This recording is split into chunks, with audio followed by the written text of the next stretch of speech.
ఒకప్పుడు ఓ ప్రశాంతమైన గ్రామంలో ఒక చిన్న పిట్ట ఉండేది.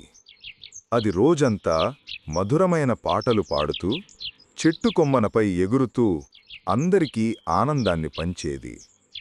ఒక సాయంత్రం ఆకాశమంతా నల్లని మేఘాలు కమ్ముకున్నాయి. మెరుపులు మెరుస్తూ ఉరుములు గర్జించాయి. బలమైన గాలులతో భయంకరమైన తుఫాను వచ్చింది. చిన్నపిట్ట వణికిపోతూ ఎగిరిపోతుందేమోనని భయపడింది. అయినా ధైర్యం చేసి ఆ చిన్నపిట్ట వర్షంలో రెక్కలు కొడుతూ ఎగిరింది. చివరకు ఓ దయగల వ్యక్తి ఇంటి పైకప్పు కింద సురక్షితమైన మూల దొరికింది. తడిసి వణికిన అది రక్షించబడింది. తరువాతి ఉదయం సూర్యుడు ఉదయించాడు.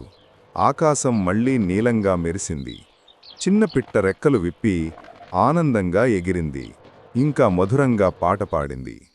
ఎందుకంటే అది గ్రహించింది, ఎంతటి చీకటి తుఫాను శాశ్వతం కాదు. ఒకరోజు అది గడిచిపోతుంది.